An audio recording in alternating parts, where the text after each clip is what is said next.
You have to truly believe in the magic. Hey, Magic fans, what's good? Welcome to Penny for Your Thoughts, the podcast of the Orlando Magic UK. This week, episode 90, we're going to be talking about starting lineups, rotations, and the projected wins. We'll also talk a little bit of Orlando Magic news and our thoughts on the rumoured new uniform designs.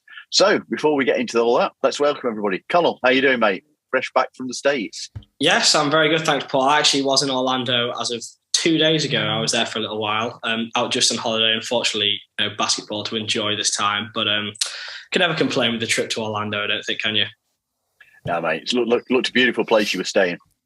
Yeah, it was a nice hotel. For anyone interested, Sapphire Falls at Universal, I would recommend it highly.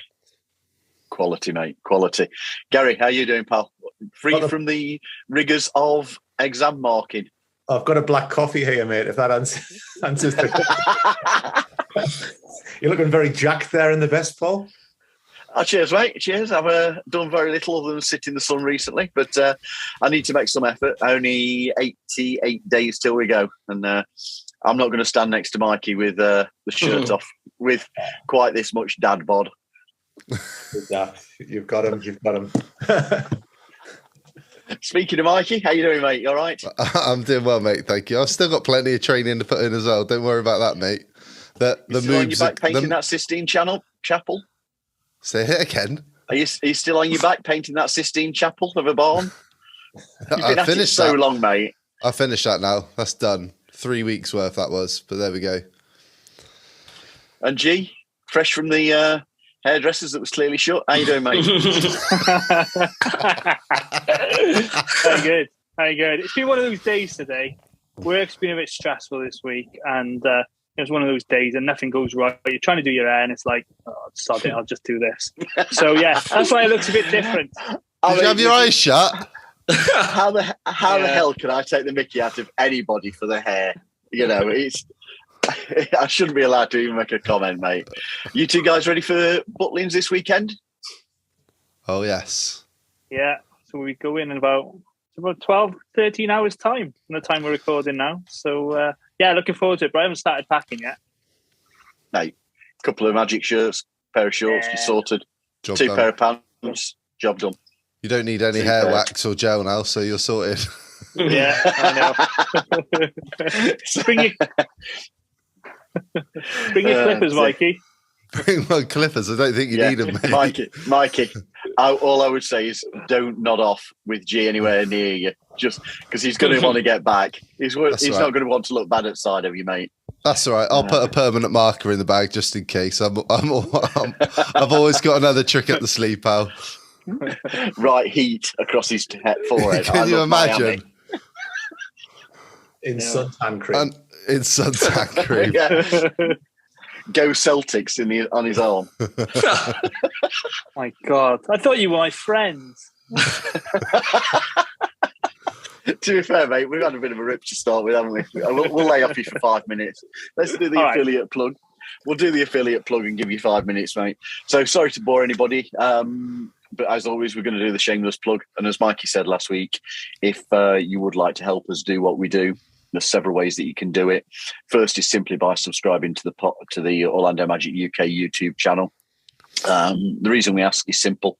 If we can get to 1,000 subscribers on that platform, YouTube begin to pay us. That money is used simply for paying for the prizes we offer from time to time, hosting on the website, domain names, and a whole lot of other stuff that we do, which allows us to do what we do. Also, if you plan on doing any shopping using NBA Store EU or Fanatics UK, please use our affiliate links, or also use the Magic Fan Apparel tmill.com for your Orlando Magic UK t-shirts. And I think there's a hoodie on there as well, isn't there, guys? So all links will be on the podcast description, and you can also find them at orlandomagicuk.com, which is the website. So let's get on to a little bit of Magic news as there is. Last game of Summer League, Magic played against the Detroit Pistons, losing 86-102. a game that got away from the Magic in the final quarter. Not going to lie, I've not watched it. Has anybody actually watched the game? I watched the extended highlights. Very impressive, Mr. Connell. Mr. Oh, God, I start again. We look the same, Paul. I see why you might think that. Jesus. That's either a real compliment for me, Connell, or... Well, there always has to be one moment where I can't say a name properly, but that one's pretty impressive. Gary, very impressive, mate, that you actually watched it. What was it like? Nothing to write home about, really. Like, again, I watched the extended highlights rather than the actual full game itself. And it's a bit of a weird one, I think, because when you watch a Summer League game, you're kind of looking for someone who's going to crack the rotation, who can do a job, whether it's they can bring some rebound or they'll be a good shooter. And I was kind of just looking at the highlights and I was like, we know roughly what our roster is. It's more a case of who we're going to move off it. So it felt a bit, I think it was like 12 minutes, the highlights I watched. It felt a little bit of like 12 minutes of, you could have had that time back. I thought Justin James looked pretty decent from the highlights. I know he's been in the NBA, I think with Sacramento before. He seemed to be a cut above for the Magic of the players that were there. So if we were going to look at anyone, he looked to have a little bit about him. But again, it's not one of those games where we were looking at going, we're trying to fill a roster spot here. So I don't know, it was a little bit fruitless, really. Sorry for the dampener, but you know. Mate, no. I've not even took a look for that very reason, that you just felt like it was a game of, we've got to play a fifth game, so you play you, and whatever happens. They didn't feel a deal of purpose to it. So I don't know whether anybody else watched any highlights at all. No, not gonna. No, I think I checked the box score, and I noticed I think Devin Kennedy didn't play. So then I thought, I'm not bothered. Yeah, didn't bother. We said last week, didn't we? As soon as Paolo sat, that was it. The interest gone at that point. Yeah.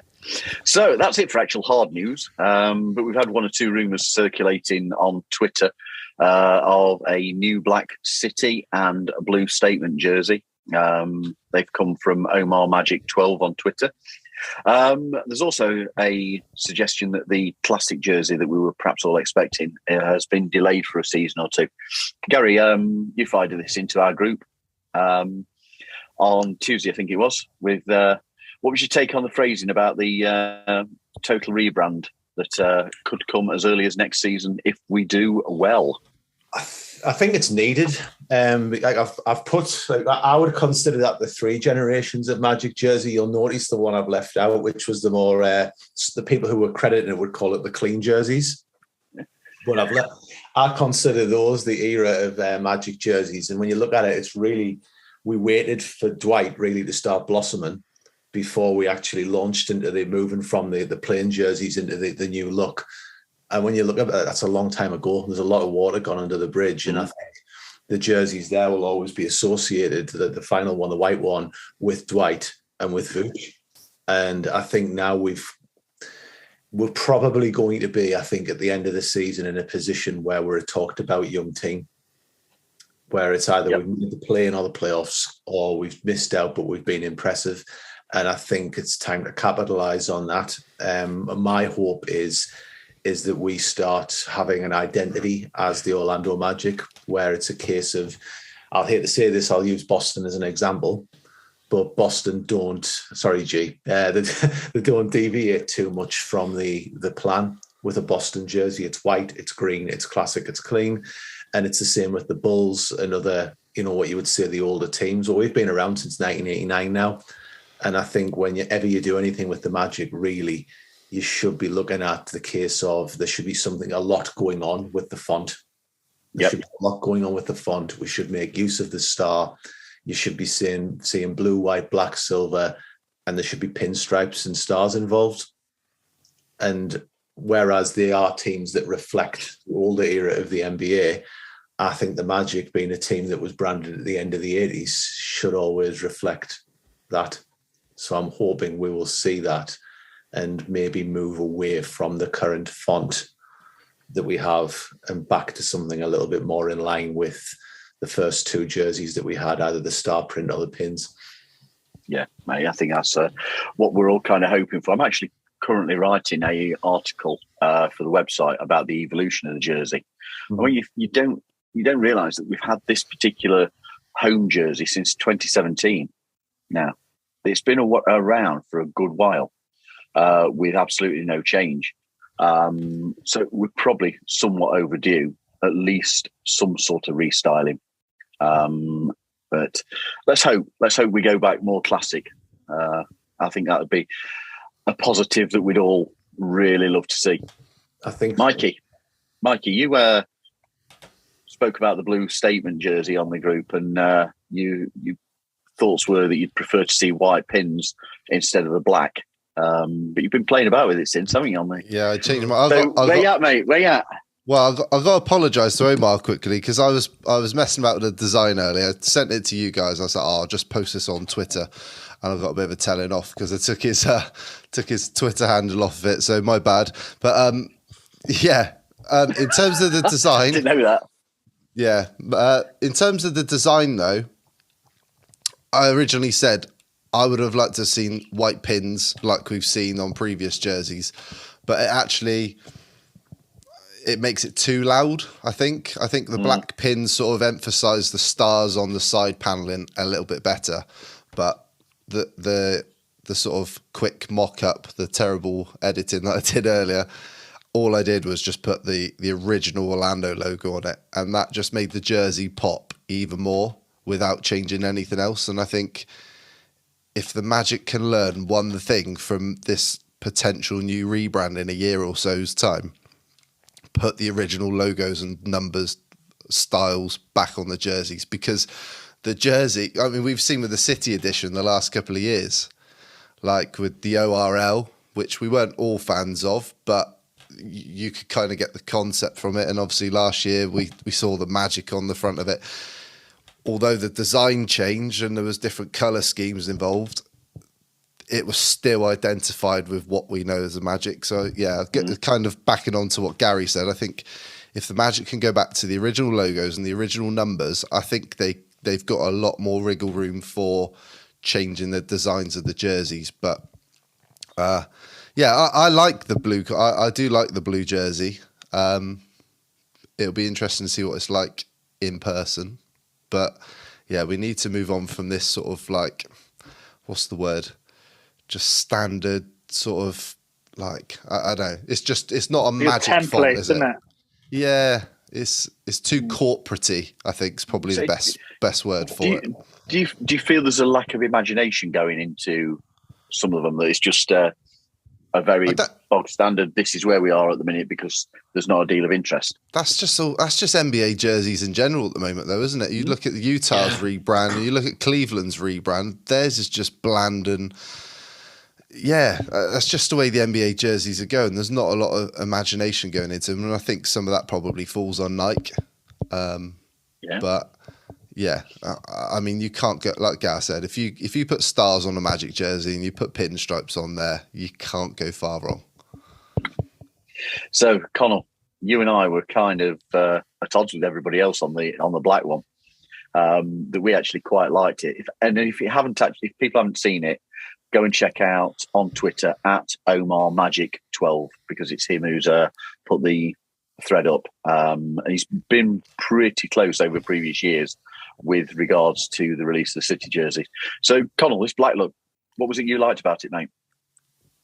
I mean, for kind of lack of any better reasoning, I just thought it looked cool. Like, I'm going to completely agree with everything that's been said so far about the Magic jersey and the Magic brand. If you were to show somebody, you know, for example, the jerseys that Gary has behind him now, the blue one and the white one, which one screams Orlando Magic more?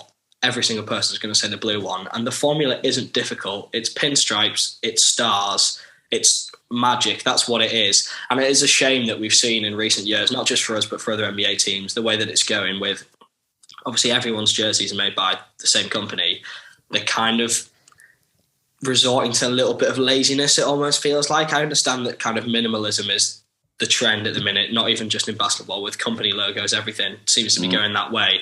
But I think it's a shame that basketball jerseys have to be the same, because when you look at the jerseys that, you know, people find the most iconic from over the years, the ones that you see people walking down the street, you might think of the Raptors jersey with the dinosaur on. You might think of the Pistons jersey, with the horse on.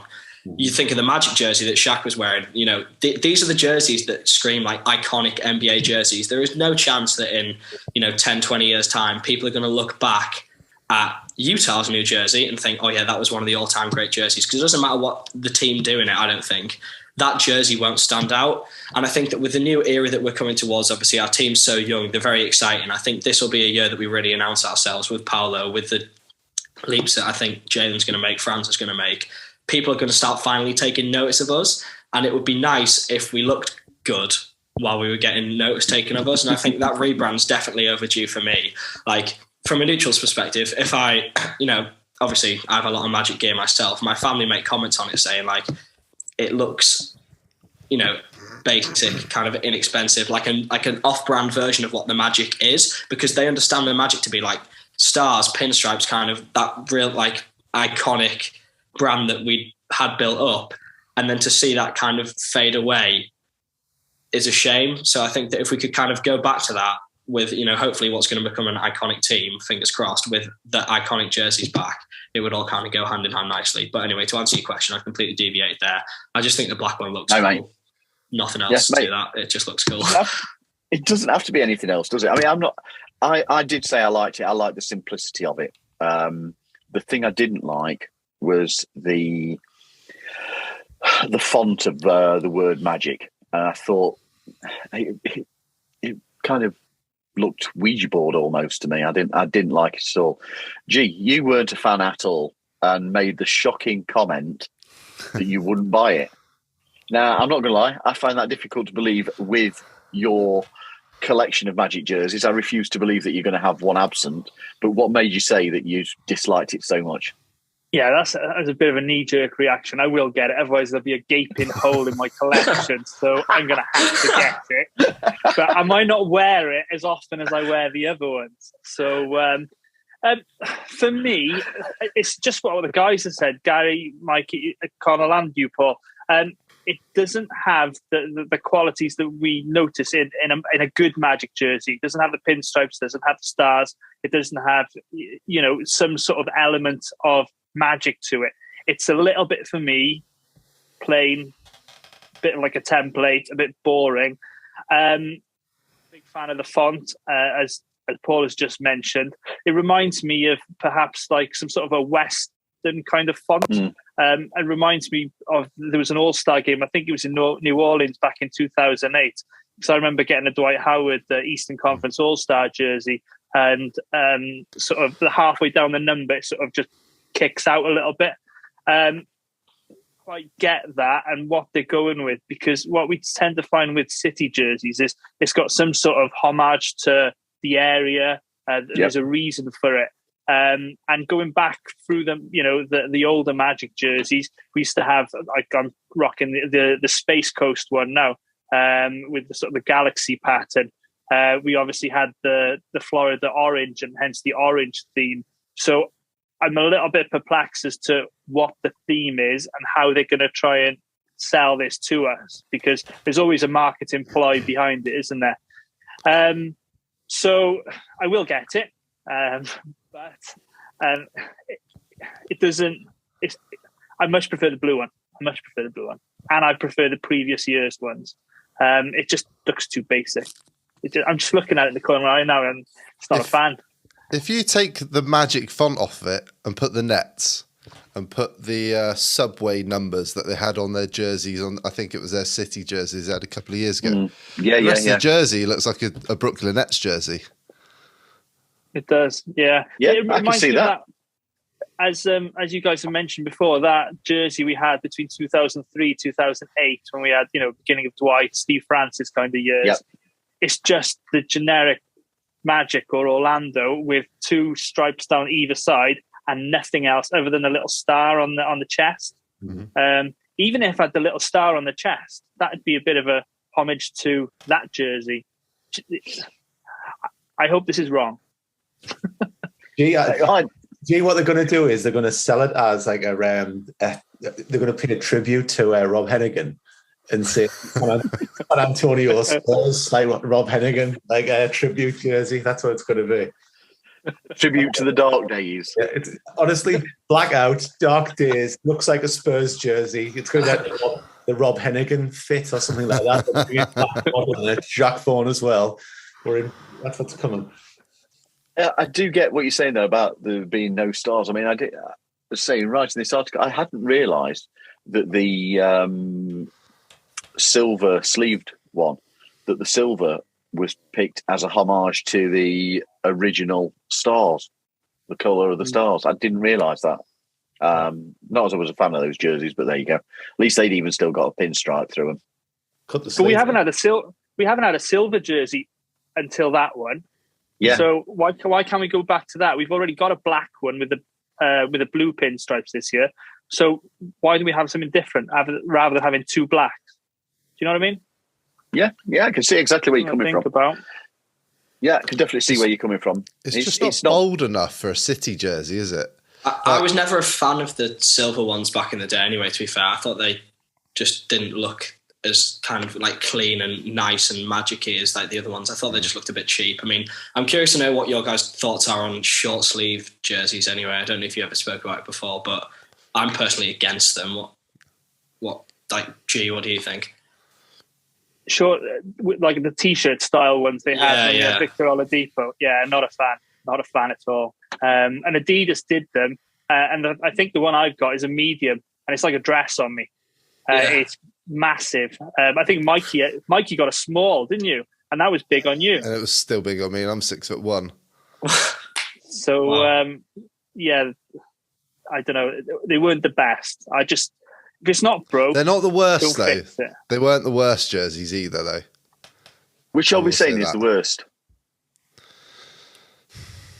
Because I would probably put that one. Was it the charcoal one the following season with the two sort of colours, the blue and the white going across with the ball in the middle? Yeah. Oh, that was a big Stars one. I've actually got Stars. Was that what they called the Stars jersey? Was it? Yeah. Oh, yeah. Right. Yeah, they were. Yeah. The silver one was Pride, and then the one that followed that was Stars. I think if you took the sleeves off the silver one, it would actually make it look a lot better. I agree, Gary. I really didn't like the sleeves. Neither. It just looks wrong. I know I think it's what you actually kind of come to expect of a basketball jersey, and something so different didn't seem to fit. I don't know. The players didn't look comfy in it when I saw them playing in it either, but that was just perhaps an interpretation. I don't know. They didn't look comfortable playing at all, that team. Thing is, I honestly think if they'd stuck with those sleeves jerseys, that would have just been done for advertising. I honestly think you would have seen the sleeves because the sleeves were there was nothing on anyone's sleeves, and I think it would have became like an advertising type thing. I'm glad when that moved away from it because no team looked right in the sleeves. But you can see some of the jerseys, like City editions as well, where they've taken either the sleeve jerseys, I think it was Golden State, their sleeve jersey then kind of moved into like a Golden State jersey in Milwaukee with the current one they've got now, which has got the Bucks head in the middle. They've got like that, I think, came from a cream jersey they had as a City edition 1 year, where it had been really popular, so they kind of brought it in permanently with tweaks. And I wonder if we could have like experimented a bit this year with a City edition and then basically said, okay, for the rebrand, if this is a wild seller, this is going to be like a retooled version of it, maybe a change in colour will feature as one of the three jerseys going forward. Like I know me and Mikey talked about it, and I wouldn't have minded the blue jersey there. I wouldn't have minded a black version of that. Yeah, so that. I mean, there is a further mock-up, isn't there, that Omar's put up there, which has got some sort of diamond patterning running in the background. I don't know what the thoughts were, whether they preferred that to the plain, or whether you just thought the diamonds looked at odds as well. It's got to have something in it, because for me, like I know what Mikey's saying about a Brooklyn jersey, I thought it looked like a San Antonio one. There was nothing where I looked at it and went, "That's an Orlando Magic." So I really don't know. Like I'm being serious here when I say, is it a Rob Hennigan tribute jersey? Because there's nothing screams Orlando about it to me at all. I even did things like Google searches, like "Welcome to Orlando" sign, seeing if the font was off like one of the signs you see off the side of I-4 or something like that. But I just cannot. I just don't get where they're coming from with this kind of. Yeah. I mean, it's not confirmed yet either. But No, absolutely. Omar's been pretty spot on the last 3, 4, 5 years with his mock-ups before they've actually come out. So yeah, we'll see. We'll see what happens. We'll see. So let's get in. Sorry, go on, Gary. The other idea, because obviously when you're criticising a jersey, the comeback would be from the Magic. What else would you do? And the other one I would have played on was the Disney sponsorship, and actually had a one that had Magic Kingdom written on the front. Yeah, I think you could do something with that. Well, look, I just think it would have got sales outside. Yeah, Magic fans. But there we go. Hey, there we go. So should we talk about the starting lineups and rotations? Summer League's over. We're awaiting training camp. With the squad as it is at this point, what are each of you thinking as our starting 5 come pre-season? G, go on, you go first, mate. All right. I think I've been quite vocal about this in recent weeks, to be honest with you. So first name on a team sheet is always Markel Fultz. The backcourt, Gary's not going to like this. So Jalen Suggs, Franz Wagner at the 3, Paolo Banchero at the 4, Wendell Carter at the 5. So that's my lineup. Obviously, we've been discussing it. Is there enough shooting there with Suggs? You'd hope he'd have a better season the second year around. There's an argument to put perhaps Gary Harris in or Cole. Again, all valid arguments. That's how I'd start it.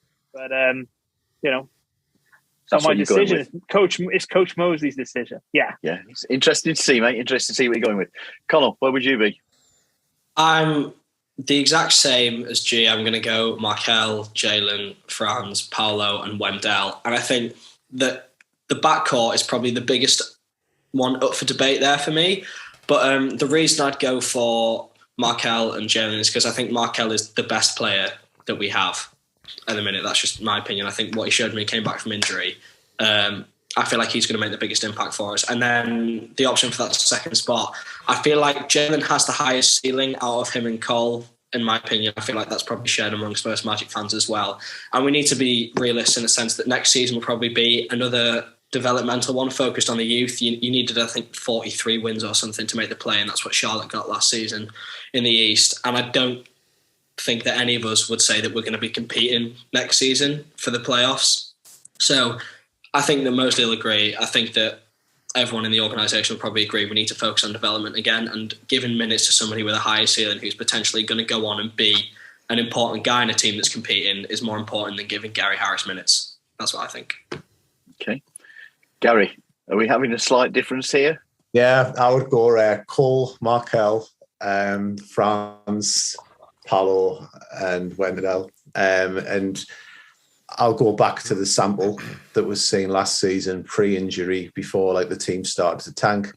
And of the guards that we have on the roster right now, over an extended stretch, Cole has had the best production of those guards from that stretch that he had this season. So I would have Cole there for the shooting, the floor stretching, and what he can do. I don't think Jalen's going to have the same pre-season. Perhaps he's coming back from an injury, but I do think that spot has to be earned. I think it's a meritocracy, and I think for me, it's Cole's to lose, and I would like to see him just really in a position where he's going to get the ball from Markel, where he's going to get the ball from Paolo, and then I think the front court speaks for itself, really. I think if we'd drafted Chet, it might have been a slightly different discussion if Isaac was fit. But for me, Paolo's NBA ready right now, and he's going to play. He's proved it. And yeah, there's no way you're not playing Wendell or Franz. They definitely have to play. Okay. Mikey, are you the same as Gary, or are you going with the other two guys? I've been Jalen Suggs for quite a while, and I was messaging Gary yesterday. What was my message, Gary? Something along the lines of, I'm all in on Cole starting at the 2 this season. You put the message in the group, Paul, so I thought I'm going to do a bit of a stat dive, and that sort of really swung my decision. So last season, Cole Anthony had a better net rating, assist percentage, assist ratio, rebound percentage, effective field goal percentage, true shooting percentage, a usage percentage, and they were all better efficient percentages than Jalen if you compare the two head to head. Another one I think, like Gary already touched on, Cole was playing at close to an all-star level at the beginning of last season. We saw flashes like the Knicks game early in the season where he was just the 6th player in NBA history to have a game where he scored at least 25, had 15 rebounds, 5 assists, and shot over 5 threes. James Harden, Steph Curry, Luka Doncic, Russell Westbrook, and Manu Ginobili are the only other 5 to do that. My issue with starting Suggs is obviously we know he struggled offensively this season, and if we want to win games this year, which has to be getting into the playoffs, has to be our target this year. Whether we fall short of that or not is besides the point, but that should be our focus, is getting to the playoffs. If we're starting Suggs at the 2, you got 2 below average shooters starting at the guard position. Do we want to be getting into games where we're down by 10 after one quarter or down 15 at the end of the quarter and we're spending the rest of the game trying to get back into it? Whereas I think Cole's got the ability, he can play off of Fultz, and Fultz can play off of Cole as well. And I think Suggs coming off the bench takes the pressure off of him a little bit. It allows him to go up against players that are maybe, Gary said this to me last night, that players that are a little bit weaker potentially coming off the bench. Gives Cole a little bit more breathing room to develop. He's also going to be playing possibly next to Gary Harris, and Terrence Ross, so he's got that veteran leadership around him in that second unit. And then you got players like J.I. as well, potentially, if he's healthy and can come back this season. So, I think you have to start Cole. He did enough last year to prove that we were talking about him as being the next potential Magic All-Star a third of the way through last season. And to just say, Cole's just suited to a 6th-man role, I think it's a little bit unfair I think it's very unfair on the kid, to be honest, because he was one of our most consistent players last year. So, yeah, I think you've got to go into the season with Cole starting at the 2 next to Fultz. Just on that point, Mikey, I've actually got a tweet up here from Dante from the 10th of November last year, and it says players with 20 points, 7 rebounds, 5 assists, and shooting 40% from 3. And the only 2 players in the league doing that were Cole Anthony and Nikola Jokic on the 10th of November. So to say he had a hot start to last season is probably an understatement. He was one of the best players in the league. And I think, dare I say my mind's been changed. I think it is easily forgotten how hot of a start he did have and how much quality he did show. And you know what? It takes a big man to say this. I've changed my mind after your argument there, Mikey. So I'm actually going to... I'm going to jump on the other team there. Sorry, G. That's not to say that we're down on Suggs, because the kid's got so much more room to grow. And if you look at his numbers playing for Gonzaga, he shot 34% from 3 compared to 21% last year, 50% from the field. He was at 36 for us, and he shot 75% from the free throw line at Gonzaga and 77% last season for us. So if he can get his numbers much closer to that, then he's going to play himself into it. He's gonna make some noise when Mosley's got a really tough decision to make about whether Suggs is got the is he in a position where he can start games for us. But there's no rush. He's shown flashes last year, but look, it's the same sort of argument we've had about, do we trade for an all-star like Donovan Mitchell? There's no need to rush this. Let's all put players in the best position for them to succeed, whether that's coming off the bench or starting, whatever the rotation looks like, and see what they can develop into this season, because it's a big year for a lot of these players. What are you saying, Paul? Am I on an island? I have to say, I have been all the while that Cole comes off the bench until a couple of days back, and I've gone for the same as Mikey and Gary, simply because I have a concern, and I know it's something we're going to talk about further on, but I have a concern that if we've got Jalen, Markel, and Paolo all on the court at the same time, you've got too many ball dominant handlers, people who want the ball in the hand. I'm thinking of being able to spread out the shooting, and then when somebody comes off to come from the bench, you bring Jalen on then. That's the reason that my mind's been changed over the last few days. But the reason I got Jalen in, I thought the identity of the team was going to be built on defense. Now, we know what Jalen can do on defense. So my counter, and I get what you're saying, Mikey, and Cole is fantastic, and it's a great problem to have. His offense, he can shoot the ball, etc. However, on defense, he does get bullied a little. Mm-hmm. And I'm sure you'd agree with that. So myself, I'd start Jalen Suggs for the very reasons I've said before. I think he can get his head down and drive to the basket a lot more. You've got two people in Markel and Jalen who will penetrate, make the defense collapse. You've got your Wagners, you've got, your Banqueros. Wendell can shoot the ball. So I don't think it's absolutely necessary to have Cole in the starting five. I think he'd be best off as a sixth man, but he gets the green light, absolute green light. Do what you want, sort of thing. But obviously, we'll come to the bench in a second. So no, I'm still Jalen Suggs after your very convincing. All I would say on that, and I'm not like slamming Jalen Suggs here. I really like Jalen Suggs, and it's a point like me and Mikey had a chat about this last weekend. I honestly see Jalen Suggs' trajectory as being a bit like Chauncey Billups, where Billups came into the NBA and he was a high-end pick from the Boston Celtics. And he came in with a big reputation from college, and it's like a franchise-changing point guard. He's a leader, he's a character, he's a bit of a unit and all of this. And then it took him about 4 or 5 years before you actually... He did get injured in that time, and he was on the Magic for the season. Yeah, he did, but Jalen Suggs as well. It had the same thing where he's had this stop-start career, and whenever it's looked like taking off for Suggs, he's then hit an injury, or the team started, basically rest players.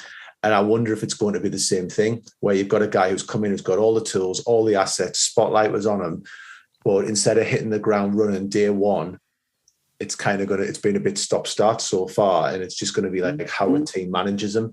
And I wouldn't want to trade Jalen Suggs, because, you can hear people now outside of Magic fan base going, like Orlando had the bust pick in the draft. Not at all in that top five. No. It's a longer race than this.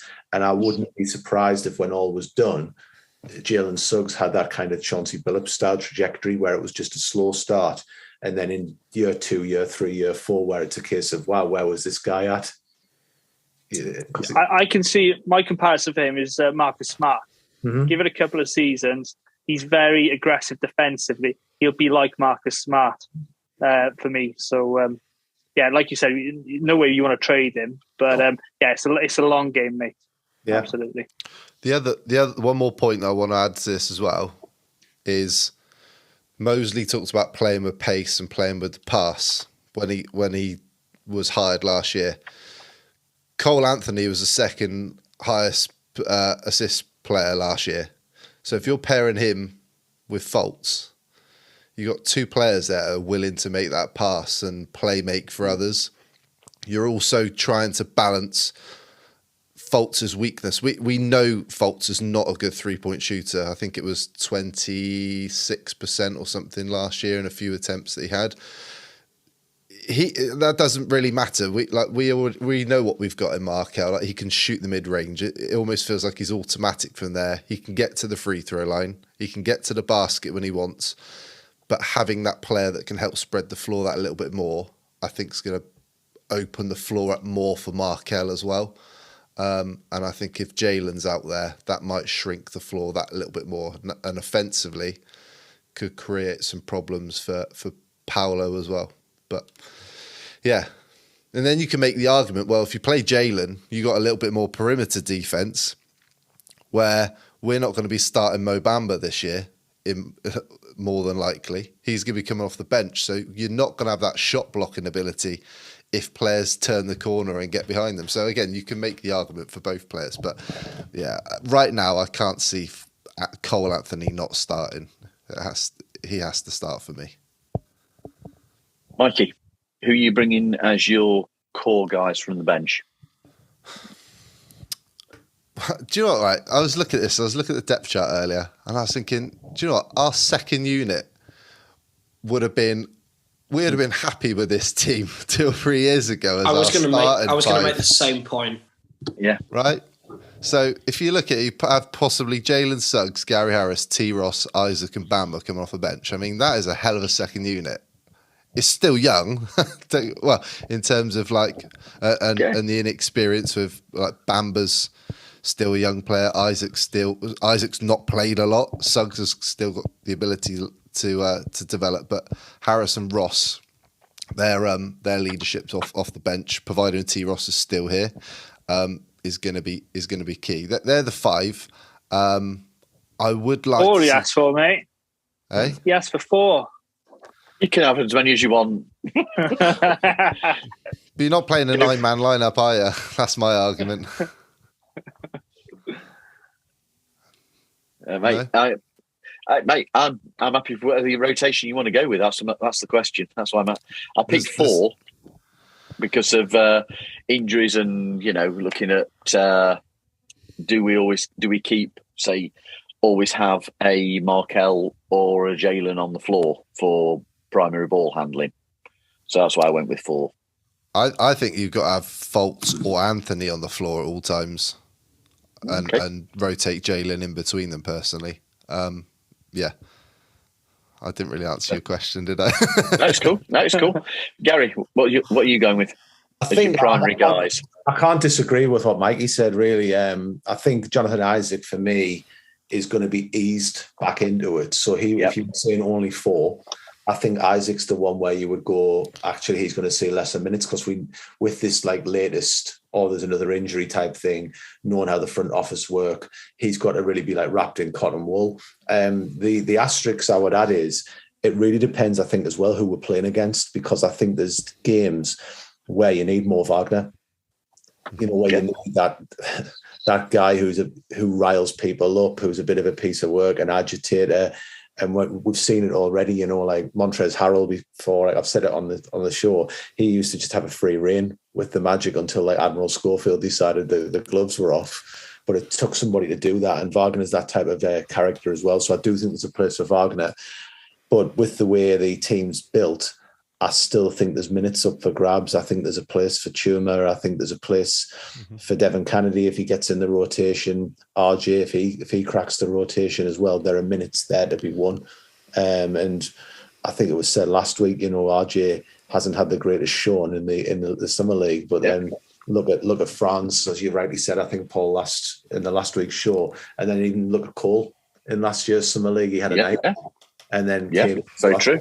It's a young team. There's minutes up for grabs, but Jalen Suggs, Gary Harris, Terrence Ross, Mo Bamba, you would think would be your first 4 names, and then really it's kind of dare you write Jonathan Isaac's name on the team sheet, because it's just you've got to wrap him in cotton wool. If he's only playing 10 to 12 minutes a game for the first half of the season, then so be it. Because look at Klay Thompson, one of the best players of recent years, and he wasn't the same when he came back. He just went into a great team. Yeah, he got the comfort of good players supporting him, or brilliance supporting him in certain instances. G, where you at, mate? So Gary made a good point there, which was one of my points on my piece of paper here, is it's all about matchups. It all depends who you're playing. Mikey's floated this idea about having Jonathan Isaac play the 5. So get Jonathan back, and to be in the rotation fully, fully healthy. The 4 that I went with were Jonathan Isaac, and I put a little C next to his name here and try and play him at centre just to see how it goes. But obviously, Isaac or Bamba. And then obviously Cole, as I've mentioned before, you give him the green light. And the other two I've gone with were Harris and Okiki. Harris obviously is the second guard off the bench, and Okiki is the forward, because I think he just does a lot of the stuff, a lot of the dirty work. You know, your junkyard dog. He's very solid defensively. He can shoot the ball. He can get to the basket. We were calling him like Baby Kawhi last season, and I think a lot of people have forgotten that. So he's a great asset to have, very versatile. So the four I had there were Isaac, Cole, Okiki, and Harris, but obviously Bamba / Isaac, if, dependent on matchups, etc. I didn't have Terence Ross in there because I think he'll probably be gone. But and then, I think the others we'll see, garbage time. Yeah. Connell, where are you at, mate? Any difference of opinion? I mean, not really. It's all kind of, the same as what everyone else has said. I just want to kind of go back to what Mikey started off with. That it's crazy to think the position we're in now, if there's, touch wood, no injuries, that our second unit, even debatably our third unit, could have beaten some of the teams that we've started with the past couple of seasons. Like we've gone to games, I can't remember where it was, where we've turned up and the opposition team haven't actually had graphics to show for our players when they've been announced, because we've had to call up everybody and anybody to play just because their injuries have been so bad. So I think it's a beautiful problem to have that now, this Magic who've been so badly beaten up with injuries the past few years could actually come into this season with depth of, if he stays, potentially Terence Ross, whichever one of Suggs and Cole doesn't start. Jonathan Isaac, if we dare to say his name, he might get injured. Mo Bamba, then you look at Chuma Okiki, you look at Mo Wagner, who's a really different player, but another guy who's really important. Like, weirdly, he was one of the guys who I enjoyed watching most last season because he was always just an exciting guy. The passion that he played with makes you excited to watch him, and it kind of feels like it gets the other guys going as well. I feel like he's so important to have. But it's an interesting question to ask now because, like we say, we're not exactly sure what this Terence Ross situation will be. No one has any idea what the Jonathan Isaac situation will be. Provided that they're both there, I'd probably say whichever one of Suggs and Cole it isn't. So let's say, for example, Cole, Isaac, Ross and Mo Bamba would be my four. But I just love that the options are there now. You look at the depth down. I actually really, you guys will probably agree, I really love watching Caleb Houston play in the Summer League. I thought he's kind of could potentially be a breath of fresh air in the shooting department for us, depending on how things go. I'd love to see him get some minutes. It's such a nice problem to have. It's like we can finally sit here and talk about, look at all this massive roster of guys who we can have that can actually play, rather than having to call people up from nowhere because of the injury. So hopefully it stays that way. Yeah, it's a good problem to have. I'm going to go Gary Harris. I think you've got to have him. I think as I've not put Suggs in the starting unit, he's there. Mo Bamba, and assuming that we don't have JI available for the start of the season, then I'm picking Chuma. Mm-hmm. That's what I'm going with. And seeing as I didn't answer your question properly, I agree. That's what I'm going with. It's close enough, mate. I'm happy with whatever answers. That's why I phrased the question the way I did, so, to be honest, because you knew full well there's going to be interpretations. So, Mikey, I'm going to ask you the question. Is there an argument for last season's opening night starting five to start this season, being Suggs, Cole, Franz, Wendell and Mo Bamba? Is there an argument for them starting with what they put up last year? Yes and no. The yes is there was a stretch, certainly in the first half of the season, where it was one of the most effective lineups in the league. I had a quick look earlier. I didn't have a stat dive. 34 games. They played 424 minutes together last year. Had an offensive rating of 102 and a defensive rating of 103.2. So they were almost even when the five of them were on the floor. They certainly looked like they played well together early in the season. I think it was the bench that let us down in games, especially early on in the season. But as players became more healthy, the bench sort of gave us a little bit more help as the season went on. But that is the argument for the starting lineup. But let's not forget, we only won 22 games. Yep. And we've arguably got two players that are going to drastically make us better in Fultz being healthy and number one pick, Paolo Banchero as well. And even J.I. I mean, J.I. is the X factor in all of this because we know what he can do when he's healthy, especially on the defensive end. But yeah, it's a really good problem to have. There's competition at every spot. I wouldn't go with last season's 5. The one thing that really, I wouldn't say it worries me. I just hope we can continue this camaraderie that we had last year, where everybody was pulling for each other, no matter who was playing, who was out of the lineup, who was sat on the bench. Hopefully we don't start to see any friction because players aren't getting minutes when they think they should be playing and all that sort of stuff. I know I'm going off on a tangent here, but it kind of piggybacks onto my point. Yeah, I don't think we should start last year's 5, but it wasn't the worst lineup that we saw last year. Yeah. I'm going to change things because you mentioned JI. Gary, this was going to be further on, but when or if JI returns and he's fully fit, does he start? Does he get a starting role? No. And I'm not going to do the politician's answer on it. It's I'm sorry. I wasn't expecting that. Boris. If I was Boris, I'd be hiding in my fridge by now. But yeah, I think you can't. I don't think you can, because I think Wendell and Franz have cemented their place, and I think JI is not going to really. He'll play if he's fit from training camp. He'll play, but I think it's going to be limited minutes.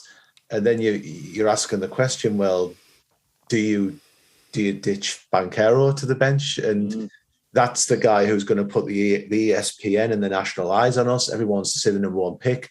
He's the guy who you're hoping is going to be the 20 points per game plus scorer for the Magic.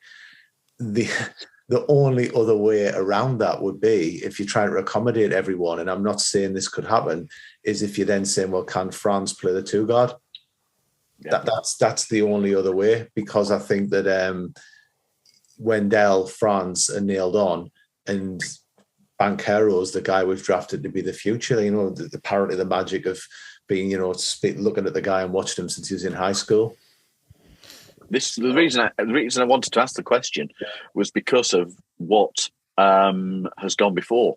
Yeah. That does somebody like JI not necessarily getting a start begin to affect the camaraderie that's within the team? Does there start to be friction?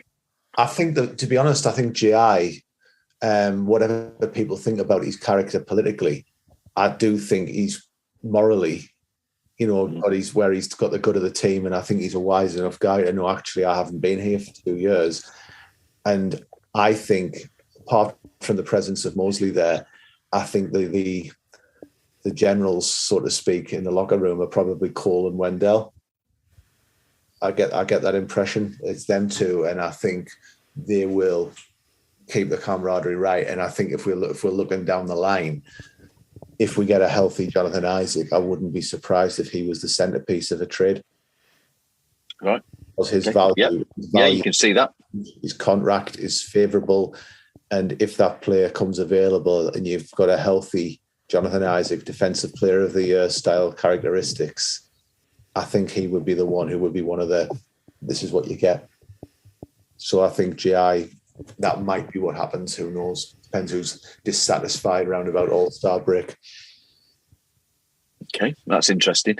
And again, I'm going to change what we were going to do.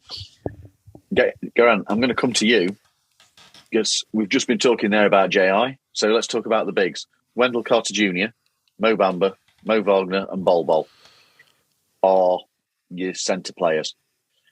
How do you see it working with potentially Wendell and Mo having the minutes tied up? You've already mentioned around the possibility of JI playing a 5. How do you see it working? Yeah, well, as we've mentioned throughout the episode, Wendell starts. My suggestion was potentially JI in situational circumstances, just to try it. Just gives us a different kind of lineup on the floor. But as you guys have mentioned, Mo Bamba's going to be, the first guy off the bench at the centre position, unless, you need a Mo Wagner to come in and rough up a Luka Doncic or, someone like that. Ball, can you see him playing? On it? Probably not. I think he'd be getting garbage time just to see what he can do, unless he impresses. End of the day, training camp's going to happen, and Coach Mosey's going to see how these guys do, and it'll be done on merit. And if he feels that somebody deserves that chance more than one another, I'm sure they'll get that chance. But from what we've seen last season and what we know, I can't see it being anything other than Wendell backed up by Mo Bamba, and then Mo chucked in there for the odd, shift here and there, just to give that bit of an energy, like I've been watching the ice hockey last couple of months, right? And the Tampa Bay Lightning have got two guys, Pat Maroon, right? He's in the fourth line, and if the game isn't going Tampa's way, Maroon and what's the other guy called? I can't remember his name now. Perry. They'll just get in and they'll just start roughing them up, just causing, some sort of aggravation, just to change the flow of the game. And as Gary's mentioned before, Mo Wagner is one of those players. And it's always good to have. And you do see them on championship teams. So I think he's a valuable commodity to have on the bench, just to change things up a little bit. So that's how I see it going. Cool. Connell, thanks for sitting and waiting, mate, patiently there. This question to you was supposed to come about 3-4 back.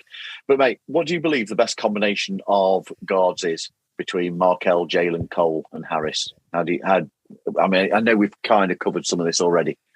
Well, it's an interesting one because the combination that I think should start might not necessarily be what's the best combination. So we were trying to win a championship this year. Jalen Suggs wouldn't start. I honestly think that probably Gary Harris would start, to be honest. Just the experience that he's got. If you were trying to win a championship with this team, which we probably won't, he's that kind of factor that you might need in there at the two. But the best combination, well, as I said, I think Markelle Fultz is our best player, so he should be one of the two. And then I think Mikey's just completely reminded me when he did his when he made his argument about why Cole should start over Jalen, that Cole Anthony we were genuinely talking about him being the next Magic All-Star. And I honestly, it's been so long since then, and so many different things have happened with like the draft and then how we finished the season and everything, that I kind of forgot the potential that he has and how good he can be. And on his day, he is that guy who looked like being a Magic All-Star. So if you're talking about the best guard combination, two players that can play at their peak, it probably is Cole and Markelle for me. There's so much quality there, what they can offer, like we said, both in terms of passing the ball, the amazing skilled players. I'd say it's those two. Yeah, I'm with you. I'm increasingly coming to the view that it's Cole and Markelle together with Jalen Suggs and Gary Harris playing together.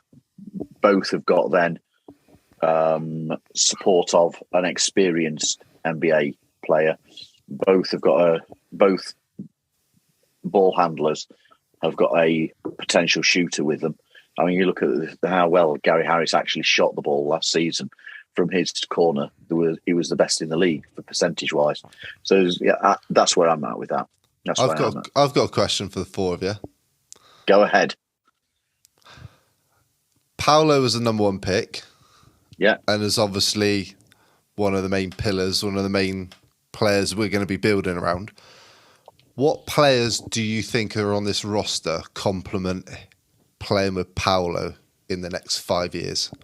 If you could pick 3 or 4, who would they be? I personally think you've actually got the core of it already there. I think that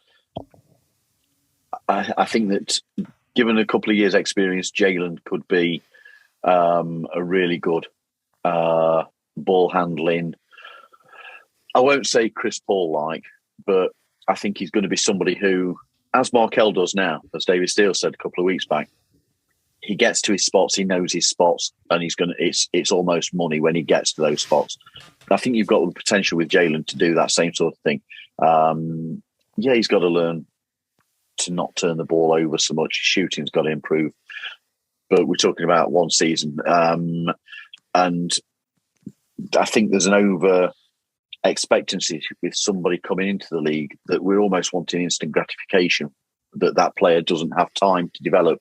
If they don't play brilliantly in their first few games, they're a bust. Well, there's plenty of examples, as we've already mentioned in this episode, of players who have taken a lengthy period of time to develop and have either become Hall of Famers or are on teams that are pushing for, if not winning, championships.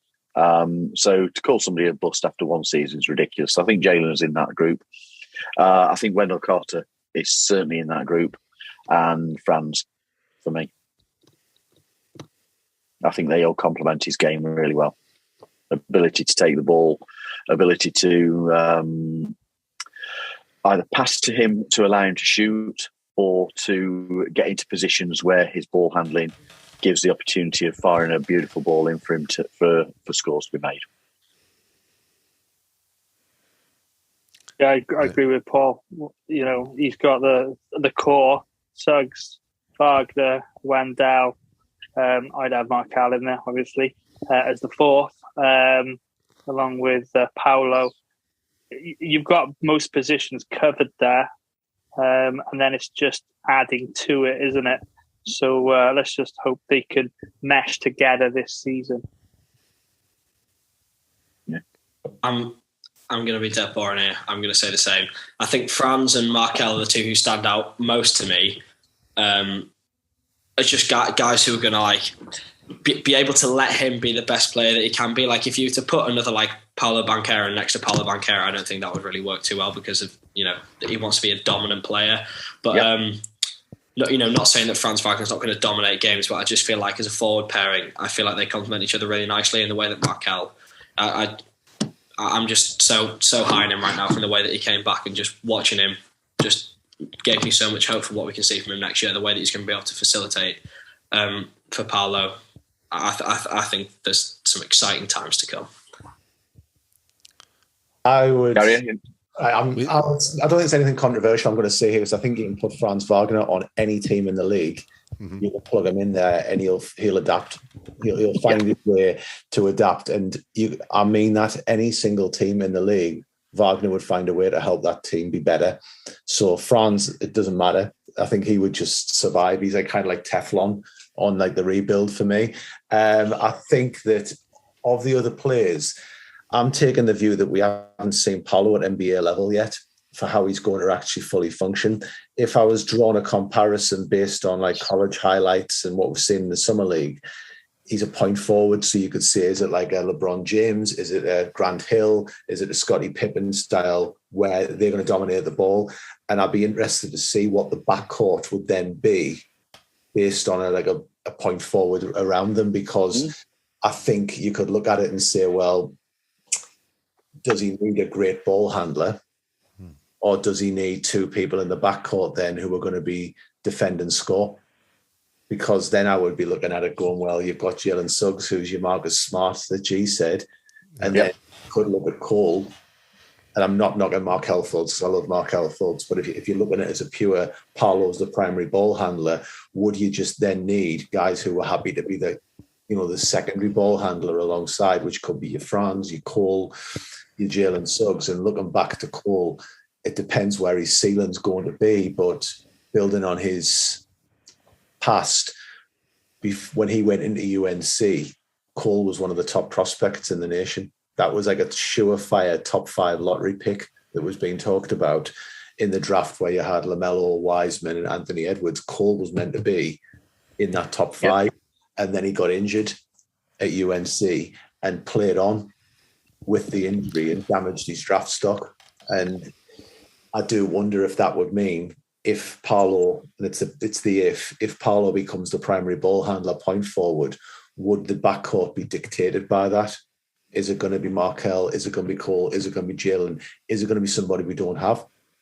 are those guys going to be comboed with you, say Jonathan Isaac, into a package to bring in like a pure scorer to complement them? But just for me right now, I think Franz is the only guaranteed that guy going forward in the rebuild. So. Yeah, it's a fair point. It's a fair point. Good arguments. Guys, I know I didn't write this in, but I did say we were going to mention about the over-under. The one I've seen was that we would get 27 wins this season. No need to go into in-depth, but where are we at? Gary, 27, over or under? Over. Gary, Connor? Over. G, I've already seen the finger go up. Miles over. Over. And Mikey? Over. Yeah. It just struck us being almost, I won't say disrespectful, but it was almost another one of those cases where you look and think you're just doing this off of last season's stats and not actually looking at our potential and what we now have. I don't know if there's any difference of thoughts on that. Well, no, I was looking at it. We won 22 games last season. There was, about 15, 16 games decided less than 6 points. And the roster we had last season, you were missing, we mention this all the time, Markel, Jonathan Isaac. You add the number 1 draft pick in Banchero in. You had all those COVID injuries. One of probably the first or the second worst injury hit team by season ever. So to say we're not going to get 6 wins, to get over that 27.5 is just unbelievable for me. So, no, I'm smashing that 27.5. I think we're about 35. That's interesting. 35, and then you'd be like, we'll see how it goes. Yeah. I think if they set the number around 32, 33 is the over-under, I think that's a much, for us, that's a much closer number to have to make that decision on. I mean, for me, if we get to 32, 33 wins, I mean, I know that's likely not going to even be a play-in spot, but anything less than a 10-game improvement on last year, I think is going to be disappointing this year. Yeah, I would agree. Gary, are you taking a 10-game improvement? I think the big question for the Magic that's going to be answered is, with a young locker room, what happens if we go on a bad run? It's a question of Mosley as well. What happens if we go on a bad run? Because I think for example, last season, I don't think it was really hidden by the end as what was happening. But you had your Robin Lopez voice in there, for example, who I do think was quite vocal. So I think for the Magic, it's really, yes, I do think a 10-game improvement should be on the cards. If there are huge injury issues again, I think there's got to be a real serious look into as well what's going on behind the scenes there, because we can't have these seasons where it's great, but we're being wrecked by muscle injuries again. Not ACLs, I'm talking muscle injuries and such. Yep. What's happening with rehab, etc. But I think a 10-game swing, I would expect that. I think, like G said, I think 35 or better is probably where you're starting to set the sights at the start of the season. But I am interested as to what would happen. I hope we don't have to cross that bridge if we go on a losing run, how it's dealt with. There's one more point I wanted to add to that sort of piggies back onto what we were on about earlier about Jalen and Cole. And Gary may have talked about this, is Jalen's injury and having the surgery to repair the stress fracture right after the season is going to put him behind this summer. Yeah. He's missed out on playing in summer league. He's missed out on those reps. He's going to miss time on working on his game this off season whilst he's rehabbing. Obviously, we don't know the ins and outs, but Cole's got the entire summer to work on his game. And I just think that as well is going to put Cole in an advantage that when we get to training camp, he's going to hit the ground running and maybe more ready than Jalen at that point. But we'll see. Connor, where are you? Are you 32, 35 wins, or are you a bit below that? I think 32 is a nice number because it's 10 more than last season. And I think the number 27 comes from the typical naive basketball fan who's going to set our kind of, oh yeah, well the Magic aren't very good, so what? They got the number 1 draft pick. Okay, they'll get 5 more wins. Who actually doesn't watch Orlando Magic basketball, doesn't understand the talent that we have, doesn't understand how the injuries impacted us last season, how we just kind of decided to throw the towel in at the end of the season at times. 27 is offensive to us because of the unit that we have, the depth that we have, the fingers crossed lack of injuries that we will have this season. So I think 32 is a nice number to kind of set it as like, yeah, I'd take 32. But like Gary and G both said, really, we should be aiming for 35, maybe slightly north, like 36, 37. I think if we go into the season with that sort of mindset, you know, you're kind of flirting with the play-in there, which would be a massive leap from where we were last season. But I don't think it's unreasonable for this team to be aiming for that. Even if we don't achieve it, fine, not the end of the world. But I think aim for high 30s. I'd expect / kind of be able to live with low 30s. Anything below 30, I'd be shocked, to be honest. Make another point on that 27 number. The Houston Rockets were penciled in for 27, right? So they won, 20, 21 games last season. You look at their off-season, they traded away Grant, probably their best player last year. They drafted Jabari Smith to basically go along with Green and Sengun. We've got Markel coming back. We've got J.I. coming back. We've got the number 1 pick. I'm perplexed as to how they work these things out. I don't think they do work them out, though. It is disrespectful because I feel like this is something that's frustrated me as a Magic fan, and I'm sure you guys will share the sentiment for years and years that, like, especially someone who's over in the UK who we don't like, our mainstream media doesn't give us a lot of basketball content. We are completely neglected. People care about the top teams, the teams that compete and focus on them. And then there's never really any sort of thought or analysis or time that goes into looking at us. Like when you look at, some of the predicted lineups, for example, that like they come out with, it's absurd. Some of the players that they're putting down make no sense. It's stuff that would never happen. But because it's like, oh, well, casual NBA fans probably won't really care about the Magic. We are kind of neglected and pushed to the bottom of the priority pile when it comes to analysing teams. So that's probably where I wouldn't take offence by the number 27 because number 27 is plucked out the air. You know, if they could have said 30-something, they don't care what number they write for the Magic. It's just the lack of time that they put into actually analysing what's going to be and already is such an exciting young team. That's what we need to be offended by. I couldn't care less about what numbers they write because we'll prove them wrong. Just start giving us the attention that the team deserves. That's a message to you, mainstream media. You tell him, Connell. Quality. I personally think that figure of 27 is insulting. I do agree with you. I think that we're going to be better than that. I also believe that it is born of having no knowledge of how we play. I think Connell is absolutely right. There is a complete lack of expertise around the Magic in the mainstream. I think when you look at how Greg Anthony was sat with Kristen Ludlow the other day talking, that is probably the best piece of analysis I've seen around the Magic in the mainstream media for a long, long while. Fair play to the man for doing that. He's definitely all in with the team. He's definitely part of Magic together. He really is. So we are about 3 weeks away now from the opening fixture release for the 2022-23 season. We're all over together at some point in the season's infancy.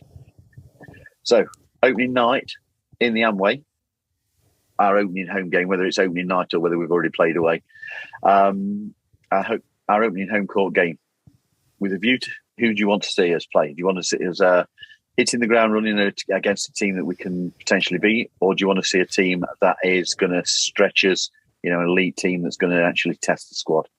So, Connell, let's change it up. You've been sat waiting for so long patiently, mate. So let's go with you. If I had to pick one team, I'd pick the Toronto Raptors, purely because of what goes on social media on a regular basis between our fans and their fans. There seems to be a lot of disagreement. Last season, it was a lot of the Scotty Barnes, Franz Wagner argument. And that's it's a team that maybe they're a little bit.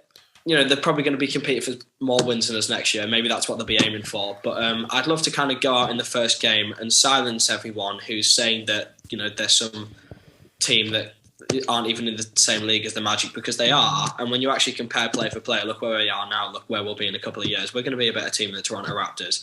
So I'd just love to shut people up online by winning the first game of the season. That would be nice. But if not them, what would I want to take an easy team to beat, or would I really want to challenge ourselves? It would be nice if we're there to go and watch a team that might be competing for a championship, just because it's interesting to watch like really talented basketball players play. But I want to see us win. We make the trip all the way out there. Also, the first game of the season, you want to get off on the right foot. I want to see us win. So whoever they put us against, I want to see us win. So maybe the Pistons, the Kings, someone like that, who we might be more likely to beat. That's who I want to see us get off on the right foot. Yeah. Gary, where are you going? I want to see us just, first of all, well said by Connell. I'm not going to do like a rant into the screen with Hulk Hogan style or anything like that. But I thought it was very Kevin Keegan. I'd love it. Doesn't want to do that. I would say the Houston Rockets or the OKC Thunder. Just because I want to get a real early look at Jabari or Chet in person. I think the top 5 of this draft class, by the way, is going to be good. I really do. I think it's been much maligned compared to the previous year, but I think it would give us a chance to win. And I also think it's going to get media coverage if you get game 1, where it's like Banchero versus Holmgren or Banchero versus Jabari type of thing.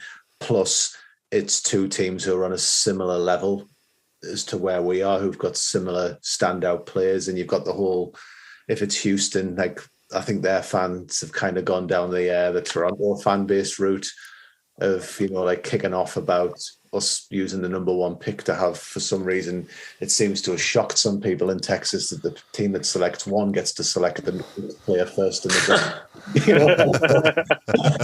I would like to have a look at that one, really. So Houston or OKC for me. Yeah, I'll jump in and say I was going Houston. Yeah. But the more I think about it, I'm actually OKC. I would love to see that 1 and 2 go against. So yeah, I'm going OKC ultimately. Garant. Well, I got a list of 5, basically because I went through the teams that I haven't seen. And I haven't seen 11 teams in the NBA, 2 of which are in the East. So obviously we play the East a lot more, and we generally do start off against the team in our own conference. So the 2 teams I haven't seen in the East are the Indiana Pacers and the Chicago Bulls. So the other teams I've got on this list are the Houston Rockets, as you guys have mentioned, and the Oklahoma City Thunder. And the other team I've got on the list is the Los Angeles Lakers, just because I would love to beat them. And I'm not going to go Kevin Keegan just because we've got a Sunderland fan in the room, but I would do. So, Thanks. into my head, I'd probably like us to play the Chicago Bulls, beat the Chicago Bulls and Nick Vucevic, and better our chances for our lottery prospects for next season. Nice answer. Mikey. I was actually going to say the Thunder, but I'm going to be selfish. I don't want them to see us play him on opening night because me and G aren't going to be there to watch it. We're not there till the week after, so we can save that. I probably should have rephrased the question then, for it's in its infancy when we're all over there. All right. I'll rephrase it. Okay, yeah, okay. I think Chet versus Paolo is definitely going to be a big draw. Yeah. In terms of opening night, I'll be surprised if it's not Miami. we always see last year. I think it was San Antonio away, which was a really odd opening game of the season. So we need to turn back to tradition and play Miami on the opening night of the season. I'd be happy if we do. I've never seen Miami play. Have you not? No. If we do play San Antonio, though, it's a guaranteed win, isn't it? Gee, you should never say that. Oh, he's done it again. Hey. No, that's a guarantee. I'm gonna go Charles Barkley now, and I'm gonna guarantee that one. Gerard never learns, does he? You never learn. Oh. It's getting clipped and put on Twitter when we lose to them on the opening day of the season.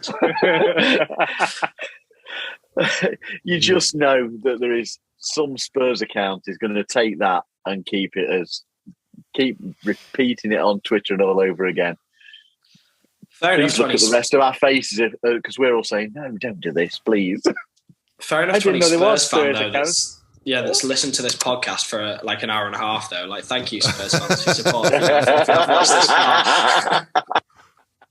If you would like to use our links in San Antonio. Yeah. Oh, good stuff. Okay, guys. Well, to everyone, thank you for listening and watching. You can follow us on Facebook, Instagram, TikTok, and Twitter at Orlando Magic UK. The latest news, visit our website also, which is orlandomagicuk.com. So, from Gary, Connell, Mikey, Grant, and myself, until next time, go Magic.